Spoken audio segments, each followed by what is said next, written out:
Hello, welcome back to my channel. Let's look at some Darwin Awards. And if you don't know what that is, look it up. It's just basically stupid people doing stupid things.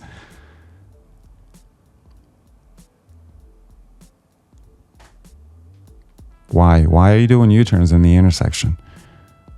In front of other cars, in front of anybody. This is just idiotic. And it's illegal and it's dangerous and it's unsafe.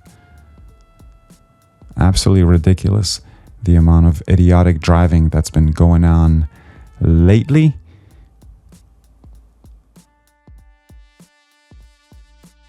Here's another one. As dumb as it gets.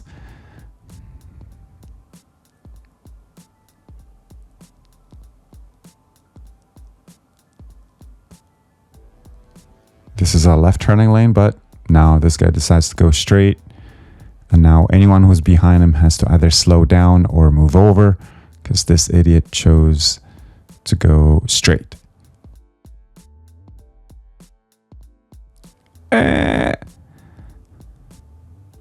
No, that's not how you make a left turn. Not from there anyways.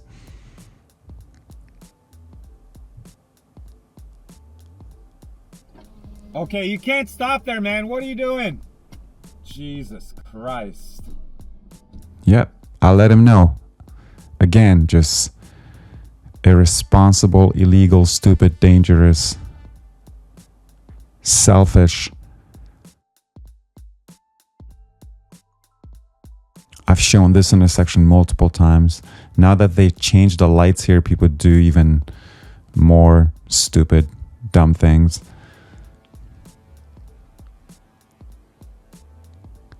Just has to go up ahead of me. Obviously, this truck has entered the intersection a little bit late, so we're going to yield. That's fine. But now this red car, California, unreal.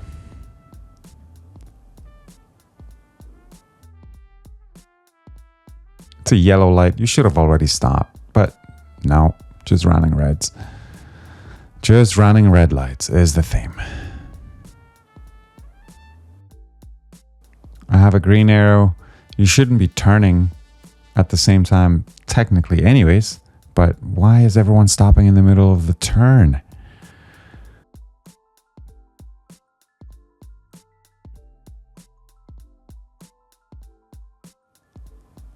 Death wish. One step closer to heaven or hell, depending where you're going. Just got to get there, huh? Got to get there early, I guess. And then this dumb, I mean, you and the dog, just dead instantly. People are so ridiculously irresponsible these days.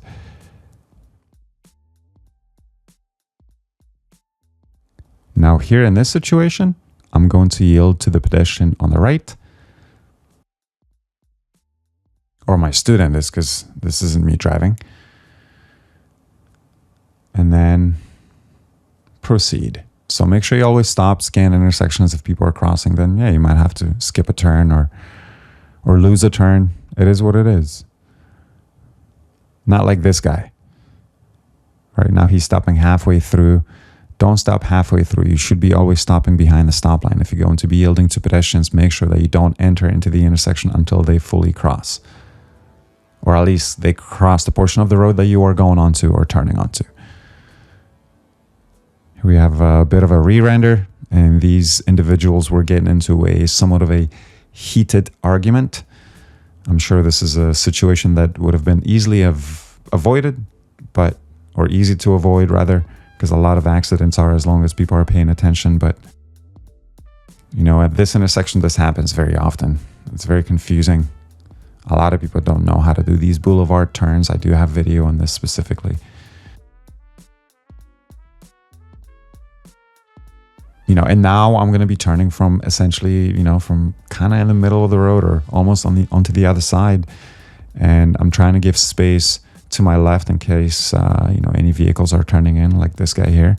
So luckily there was enough space, but now I'm going to be turning from from a different position that I would have been originally in, because obviously there are vehicles to my right, so that's fine. And if that happens on your road test or in a real life situation, you just have to navigate around it.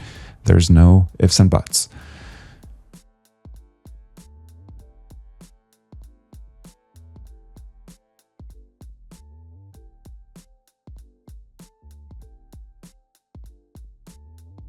This is a straight going lane. You're not supposed to make a right turn. I mean, this is a pretty close call, and this is a repeat offender, especially in these intersections. Happens all the time.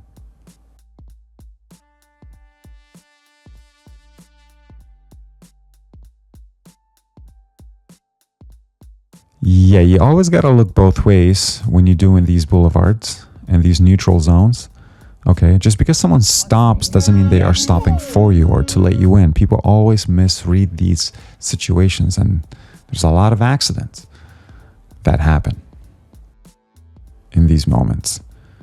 Use your signal a little bit frickin' earlier. Okay, if you're turning so I can go around you. I don't know where you're going. I can't read your mind. Vancouver learns how to dumb. Maybe that should be the new series. Commercial vehicle check, so slow down.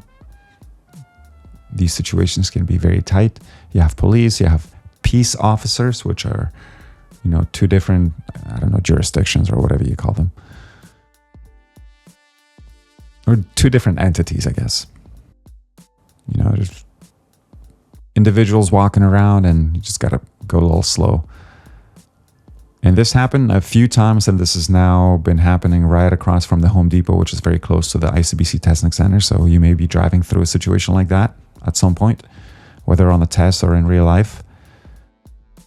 Here's another kind of a unusual situation where you have a bus turning right and this truck is just sitting there and he's blocking the road. So this bus driver is trying to figure out what to do, whether he's going to go left, pick a different route, or is he actually going to take a right? I think he's just signaling to the left to let whoever is behind him to let him know that he's going to be taking a wider turn, maybe.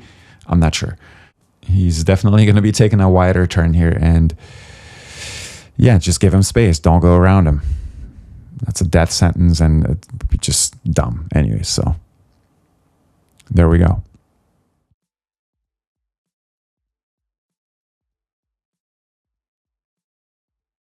And even for an experienced bus driver, this may be a first or unusual moment, first in their life, in their career,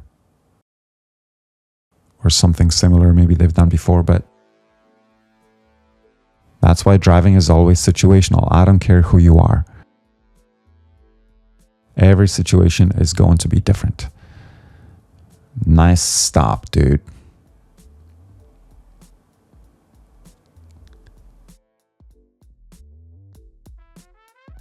Welcome to Capitol Hill. And then this frickin' idiot here. Now they put cones onto that intersection so people don't do this. Now this was actually kind of scary and surprising. We're on the highway. Usually people drive here 80, 60, 70 kilometers. So coming around the corner, you have a couple of dudes pushing the car due to, who knows, out of gas or other failure. And this can be very dangerous for both parties, right? Because if you're just coming around the corner, you can very easily hit someone like that. But, hopefully they figured it out, and it's always a first. That's why you got to be sharp. You got to be on your toes. You got to be aware. You got to be a good defensive driver so that you are ready for these things. Ambulance, pull over. Mirror signal, shoulder check, pull over.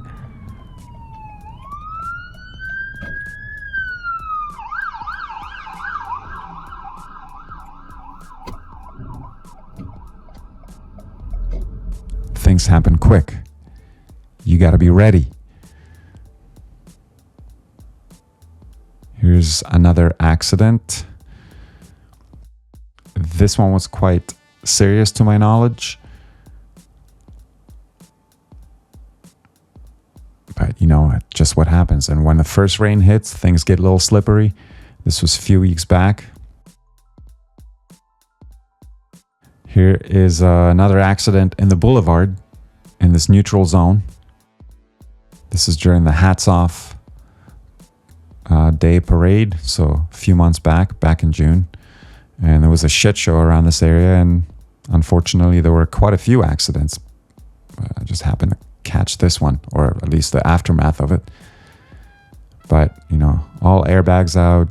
It's rough.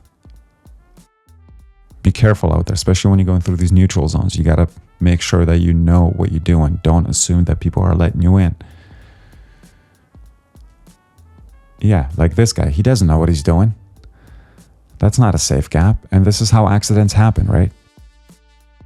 If I'm going a little bit too fast, if I'm not paying attention, then we both have to pay the price. That's why both parties have to be paying attention, not just me. See, guy's paying attention, even though that was a close call and, you know, it wasn't done great. He actually should have seen me earlier through a gap, but, you know, at least he stopped.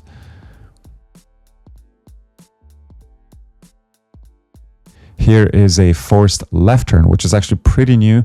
I've never seen a forced left turn personally, at least in Burnaby, or at least in my driving career in British Columbia, as far as I know. Maybe I've seen a few, but I guess I've never recorded one, let's say. They do happen. Forced right turns are more common, but forced left turns do exist. So there you go. And a couple of pro left turns, okay?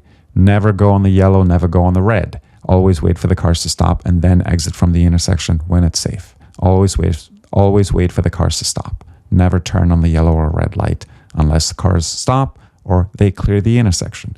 Now, if I'm following a large vehicle into the intersection, that's also okay as long as I have good visibility and I trust my instincts and, you know, I know what I'm doing. So the light is still green and that's how I do it. Obviously, I give that guy a little bit of space, but that's it. That's all. We'll see you next time.